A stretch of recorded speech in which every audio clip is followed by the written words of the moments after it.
E começando a revisão do capítulo 63 de Boruto, partindo de onde o capítulo anterior parou, em meio a um clima tenso com a chegada repentina do Boruto, o Kodo entra em contato com a Ida novamente. Ela explica como o Boruto conseguiu encontrar o Kawaki e até o repreende, dizendo que ele foi apressado demais e não parou para escutá-la, por isso não teve tempo para lhe dizer nada. Respondendo o motivo dela não ter avisado sobre a chegada do Boruto ao Kodo no capítulo passado. Bem como eu sugeri, foi simplesmente uma questão de falta de comunicação, nada a ver com algum tipo de limitação em suas habilidades ou incoerência como alguns estavam suspeitando.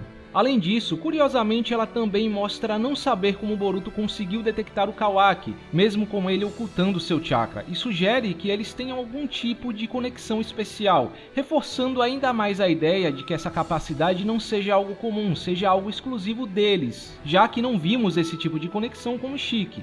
Anteriormente eu até acreditava que poderia ter alguma ligação com a ressonância do karma e tal, mas se nem a Eida, aquela que supostamente sabe de tudo sobre o mundo, sabe o que é porque essa conexão pode ter uma origem bem mais complexa do que imaginamos. Prosseguindo, Boruto e Kawaki começam uma discussão, onde enquanto Boruto questiona as ações do Kawaki em se usar como isca para atrair o Kodo, o Kawaki não quer que ele se intrometa e está disposto a se entregar para o Kodo de bom grado, deixando Boruto confuso. Ele até tenta convencê-lo a não ser imprudente, pois com ele ali, Naruto e Konoha podem rastrear o seu chakra e ajudá-los. Eles só precisariam aguentar até lá. Mas era justamente isso que o Kawaki queria evitar, revelando ao Boruto a sua verdadeira intenção de impedir que o Naruto morra, mesmo que isso custe a sua vida. Enquanto isso, Kodo fala com a Eida através de uma marca dentro de seu capuz, aparentemente para evitar perder o contato. Ela o informa que é apenas uma questão de tempo até que Konoha apareça, mas o Kodo não parece muito preocupado com isso. E logo em seguida tem uma certa mudança de atitude elogiando a coragem do Kawaki e lhe perguntando o que ele acha que pode fazer para proteger o Hokage. Sendo assim, o Kawaki revela a razão dele querer se entregar ao Kodo. Na realidade, ele quer negociar com a tal pessoa que quer conhecê-lo, assumindo que teria melhores chances com alguém influente o suficiente para fazer um fanático como o Kodo obedecer, deixando o Kodo e a própria Eida surpresos, se bem que no caso da Eida ela parece mais emocionada do que surpresa.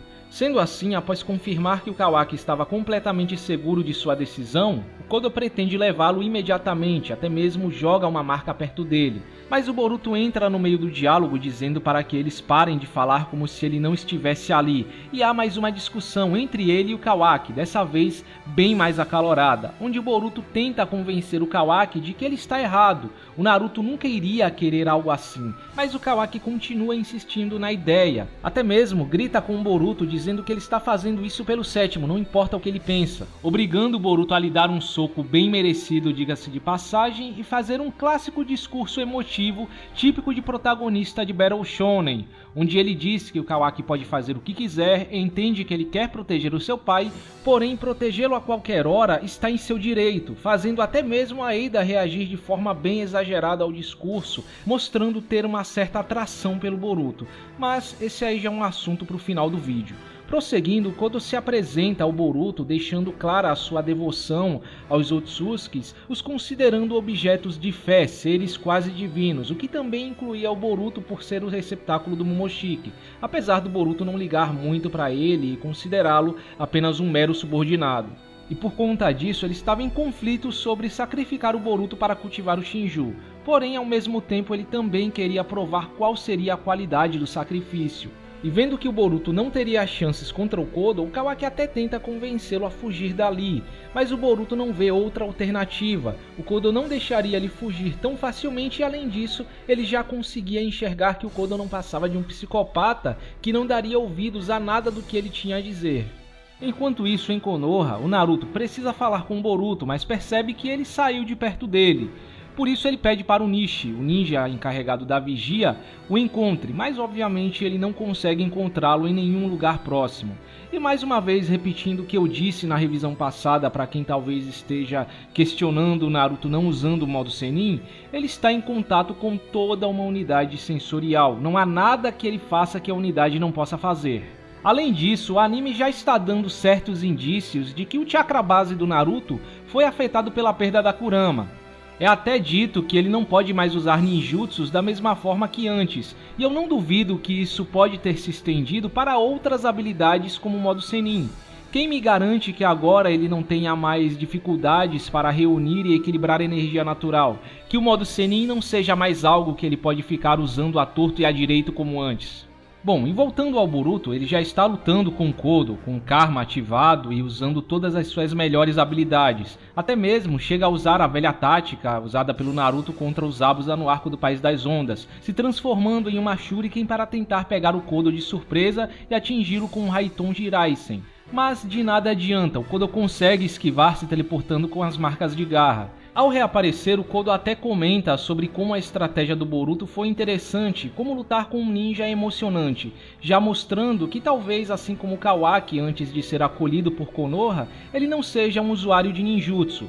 Porém, ele também assume que o Boruto é um amador quando se trata do Karma, e ativa o seu Karma branco, dessa vez dando uma verdadeira surra no Boruto, bem como Kawaki já esperava. E logo após, quando o Boruto mal consegue se levantar, o Kodo começa a falar sobre o segredo por trás de algumas características do Karma, revelando o que seria a chave para o aumento de poder que o Karma concede, a verdadeira essência do Karma, a experiência em combate do Otsutsuki acumulada ao longo de milhares de anos, que em resumo permite que o usuário se torne um lutador amadurecido em 1000 anos de batalhas em questão de segundos desde que ele consiga controlar o Karma completamente. E chegando ao final do capítulo, enquanto isso, Kodo continua espancando o Boruto na intenção de fazê-lo mostrar o poder do Momoshiki, até que em um determinado momento, quando ele está prestes a pisar com força na cabeça do Boruto, o Boruto some repentinamente e reaparece com um visual bem semelhante ao de quando ele foi dominado pelo Momoshiki, com a diferença de que não há um chifre e o seu olho esquerdo está aberto, indicando que dessa vez o Boruto pode estar consciente e no controle da transformação, deixando Kodo bem satisfeito. Agora, terminando o vídeo, confesso que eu gostei mais desse capítulo do que pensei que gostaria. Não me pareceu ter momentos maçantes ou desperdiçar espaço com pouco conteúdo como o anterior. Apesar de, assim como no capítulo anterior, ter passado a sensação de ser curto mais pelo foco na ação do que qualquer outra coisa, teve um ritmo bem ok em comparação aos capítulos anteriores, trazendo um bom equilíbrio entre informações relevantes e ação. Talvez as discussões entre Boruto e Kawaki pudessem ter sido um pouco mais objetivas, mas cumpriram seu papel em criar uma certa tensão entre eles, o que levou à cena do Boruto socando o Kawaki e fazendo seu discurso memorável.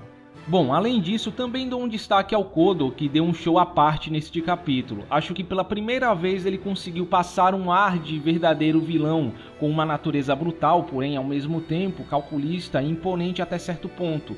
Quase uma versão mais violenta do Ishiki para ilustrar melhor. Claro, ele ainda não tem o mesmo carisma do Ishiki e tenho dúvidas se algum dia ele terá. Ele ainda tem que amadurecer muito como personagem. Mas o que ele mostrou nesse capítulo já pode ser o primeiro passo. Sem falar da grande revelação que ele fez sobre a essência do Karma, o ponto mais alto do capítulo, que pode mudar completamente toda a noção que tínhamos sobre o Karma e também ajuda a amarrar algumas pontas soltas. Agora as palavras do Ishiki sobre o Karma do Kodo ser o seu legado em forma de puro poder, ou o fato do Kodo ter um aumento de poder que excede o do Jigen ao receber o Karma, começam a fazer mais sentido, já que basicamente o Kodo é a junção de um corpo jovem e compatível com o Karma com toda a experiência em combate acumulada pelo Ishiki. Diferente do Jigen, que não passava de um receptáculo velho e imperfeito e que talvez fosse incapaz de extrair todo o potencial de seu Karma. E sim, eu entendo que talvez alguns não gostem da ideia do Boruto ter acesso a toda a experiência em combate do Momoshiki, assumindo que é algo muito exagerado, tira a necessidade de treinamento e blá blá blá blá blá, mas não sejamos precipitados. Além de ser um conceito interessante que futuramente pode nos ajudar a saber mais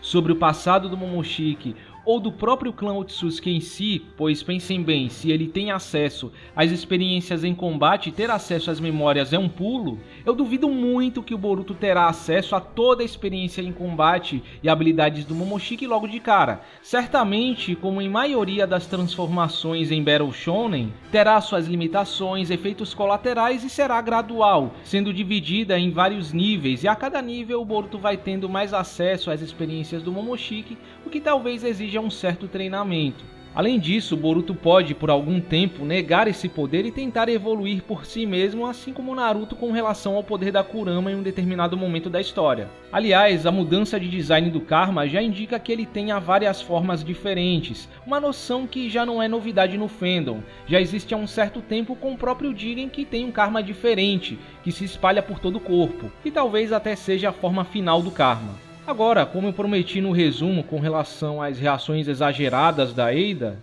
a princípio até parecem bobas e deslocadas para o momento atual. Talvez alguns reclamem dizendo que foi algo tosco e desnecessário, mas talvez seja um detalhe mais importante do que parece ser. Para início de conversa, eu entendi a razão dessa dualidade que deram à personalidade dela agora. Certamente a intenção é dar um tom mais cômico à personagem, com ela se comportando como uma garota meiga, tímida e apaixonada no que envolve Boruto e Kawaki, enquanto na frente de outros personagens ela é a garota sexy e fatal. Mesmo em Naruto já vimos situações semelhantes com a Karin e a Mei, até aí tudo bem. Mas isso também mostra que a Eida está em conflito entre Boruto e Kawaki, o que ao meu ver já pode ser um aceno para uma possível traição por parte da Eida no futuro ou uma influência no acordo que o Kawaki quer firmar com ela. Quem sabe até atrasando os planos do Kodo, pois se a Eida não tem influência para mudar os planos de vingança dele, talvez tenha para atrasá-los, já que não sabemos quais seriam os motivos que levariam o Kodo a ficar inativo por alguns anos. Talvez essa seja uma boa saída. Quanto à arte, teve seus deslizes no decorrer do capítulo, principalmente nas proporções. Por exemplo, quando Naruto chama o Nishi em um dos quadrinhos, a cabeça dele parece maior do que deveria. Mas, apesar disso, em compensação, as cenas de ação foram muito boas, bem como eu esperei na revisão passada. A coreografia foi ótima para os padrões do Ikemoto, teve uma composição mais sequencial do que normalmente vemos nas lutas do Ikemoto, houve uma boa variedade de golpes e criatividade nos ângulos de enquadramento, sem nenhuma repetição, pelo menos não que eu tenha percebido, tornando a luta mais dinâmica e interessante visualmente, mesmo que tenha sido curta. Alguns estão até comparando com o estilo das lutas do Kishimoto, não diria que é pra tanto, mas claramente está numa qualidade acima dos padrões do Ikemoto, e eu não duvido que o Kishimoto tenha tido uma certa influência. Enfim, no geral, esse foi um capítulo honesto, talvez um dos melhores entre os últimos 2 ou 3 capítulos. Talvez as poucas coisas que tenham me incomodado foi essa falta de ação por parte de Konoha. Eu até esperava que esse capítulo respondesse alguma coisa quanto a isso, mas nada. Apesar de ficar subentendido que o Boruto deve ter usado a mesma tática do Kawaki para fugir da vila, já que a unidade sensorial não informou nada, acho que faltou uma citação ou cena mostrando isso. Porque, do contrário, dá a impressão de que Konoha está sendo incompetente. No caso do Kawaki, eu até entendo, eles foram pegos de surpresa. Mas depois que o Kawaki fugiu, Konoha devia estar bem mais atenta a quem entra e sai da vila. A vila está em alerta e ninguém viu o Boruto? Sinceramente, essa é uma das coisas que eu espero que o anime contextualize melhor. Por fim, quanto às minhas expectativas daqui pra frente, confesso que esse capítulo mudou muito a minha noção sobre o rumo dessa luta. Eu acreditava que o Boruto teria uma rápida luta contra o Kodo antes da chegada do Naruto ou do Sasuke, mas agora me parece muito mais lógico acreditar que talvez aconteça uma luta solo do Boruto contra o Kodo, que pode se estender pelos próximos 4 capítulos ou mais, com Naruto e Sasuke só chegando no final, o que eu acho justíssimo. Claro, ainda tenho minhas dúvidas sobre quanto o Boruto pode permanecer consciente, se é que ele está consciente mesmo, assumindo que supostamente as pílulas podem estar suprimindo a presença do Momoshiki, pelo menos por enquanto, ou quanto ele pode aguentar contra o Kodo, visto que ele é um adversário mais forte, experiente e tem acesso às habilidades de combate do Ishiki, um Otsutsuki superior ao Momoshiki. Talvez uma ajuda do Naruto, Sasuke ou o misterioso ciborgue do Amado ainda não esteja fora de cogitação. Mas convenhamos, o Boruto é o protagonista, é quem dá o nome à obra e até agora ele não teve uma luta solo de verdade. Teve aquela lutinha contra o Shoujoji e tal, mas sinceramente não conta. O momento mais memorável que ele teve até agora em uma luta foi contra o Ao. Ele mal teve uma participação realmente ativa nas últimas grandes lutas do mangá. A luta contra o Ishiki foi muito mais uma luta do Naruto versus o Ishiki do que qualquer outra coisa. Agora tá mais do que na hora de dar algum protagonismo ao protagonista, do Boruto ter o seu grande momento de destaque. E essa seria a oportunidade perfeita para isso, especialmente se essa for a última luta pré-time skip.